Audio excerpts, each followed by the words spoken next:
Would you like to be somebody who understands which rule to live by that will enable you to benefit from others in society and others to benefit from you simultaneously? Then listen to this entire video where I explain in detail the mindset and the psychology that will let you achieve this. So before we get into it, please give this video a thumbs up and subscribe to my channel if you'd like to learn more about self-development, dating, and how to reduce suffering in life. Let's get into it.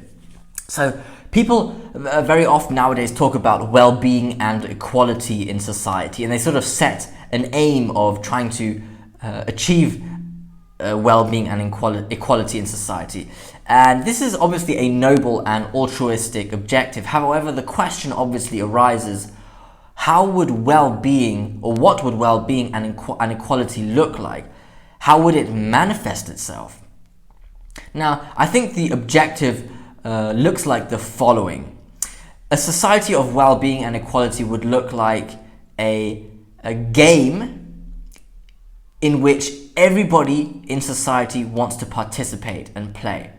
So we should aim a society in which every human wants to be part of, because this represents that there is equal opportunity for everyone. Because, I mean, if there's no chance of you winning a game, you don't want to play it from the get-go. And you wouldn't want to participate in society then, and there would be suffering and well-being because you're secluded and you might decline into delinquency. And you don't want to play that. And I will get back in a moment as to why if you can't win a game, you don't want to play the game. But let's first continue with this. So I will present a technique that will help, I think, shift society towards a game in which everybody wants to play. And clearly some people are quite disadvantaged in Western societies, at least. Hence, there is a lot of work that needs to be done in order to help us shift towards a more a society that produces equality of opportunity and also a high level of well-being. So the following rule enables to build a fairer game.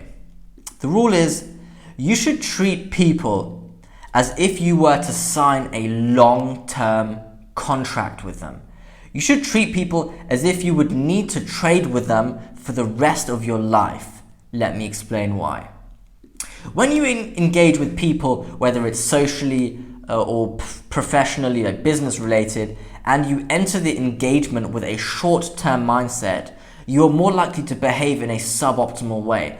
This suboptimal way might likely damage yourselves or them, or both obviously, which either hurts you or makes you resentful within. If you know that you will never see certain people again because it's a short-term engagement, you're more likely to disregard them, be rude to them, and exploit them. An example would be casual sex, let's say. Here you are using them and manipulating people to get what you want in the short term, which is like short-term pleasure, whilst ignoring what is best for them and also what's best for yourself. So you're giving up the possibility of a stable, meaningful relationship. The same goes for business. If you trade with another business in the short term, you're more likely to want to take advantage of them for your own benefit. You want to negotiate a deal that benefits you more than it does them. Because when you negotiate over resources, for example, the more one party benefits, the less the other party benefits, because obviously the amount of resources is limited. Like if you have a pizza or a pie and you split it down the middle, then it's equal. But if one person wants more, the more pizza he gets or she gets, the less is left over for the other person. So the more you benefit, the less the other party benefits, and you're exploiting them basically. Now, the short-term attitude creates this exploitative, irresponsible mindset. Of course, not everybody does this, but most people, or a lot of people do in my eyes.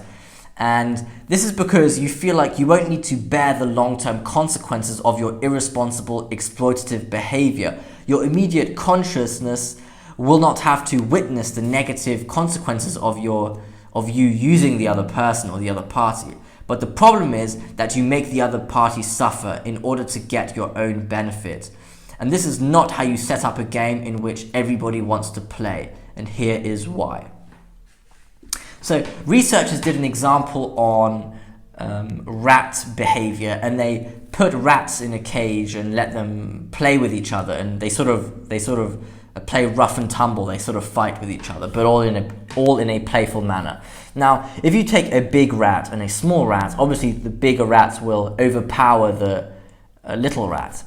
And in the beginning, like the little rats or the big rat, they'll want to engage in like play fights. And you know, the big rat will pin the small rat down and win the fight.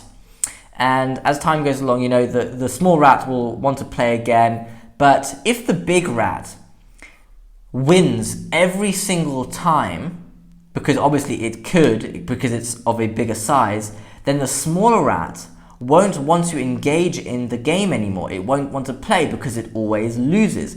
The small rat used to antagonize or like provoke the bigger rat to come and play with him or her.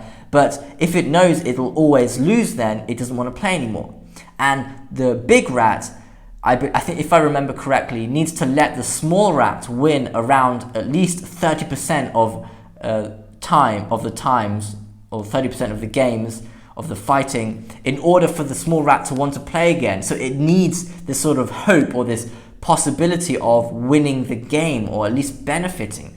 And if you always exploit others and make them lose, they don't want to play anymore in the game. And that's how you set up a society with secluded people who feel like they have no chance in winning or no opportunity, and they don't want to play the game then.